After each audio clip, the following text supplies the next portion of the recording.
आता आपण बघूयात अन्य काही महत्त्वाच्या बातम्या न्यूज टॉप 9 मध्ये। पाकिस्तानचा सूचना मंत्री अताउल्ला तरार यांनाही भारताचा झटका। तरार यांचे ट्विटर अकाउंट भारतात बॅन। पहलगाम हल्ल्यामुळे भारत पाकिस्तानवर हल्ला करू शकतो असा दावा तरार यांच्याकडून करण्यात आला होता।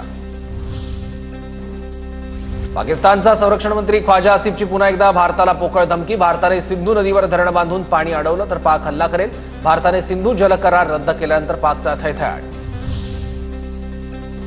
पाकिस्तान बॅलिस्टिक क्षेपणास्त्राची चाचणी घेण्याच्या तयारीत। भारताला पोकळ धमकी देण्याचा पाकचा सिलसिला सुरूच।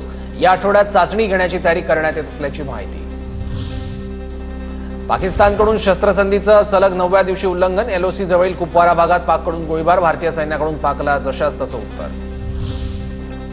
भारताच्या कारवायांमुळे पाकिस्तानने मागितली मित्र राष्ट्रांकडे मदत। भारतावर दबाव टाकण्यासाठी मित्र राष्ट्रांकडे मदत मागितली।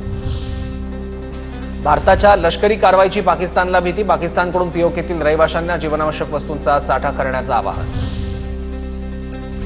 भारताकडून होणाऱ्या संभाव्य हल्ल्याच्या पार्श्वभूमीवर पाकिस्तानातील हवाई क्षेत्र दररोज 8 तास बंद। कराची आणि लाहोर विमानतळावर हाय अलर्ट। उत्तर प्रदेशात गंगा एक्सप्रेसवेवर लढाऊ विमानांचं नाईट लँडिंग। राफेल, जगवार आणि मिराज सारख्या लढाऊ विमानांचं टेक ऑफ आणि लँडिंग ड्रिल। आपत्कालीन परिस्थितीत एक्सप्रेसवेवर विमानाचं लँडिंग करता येणार।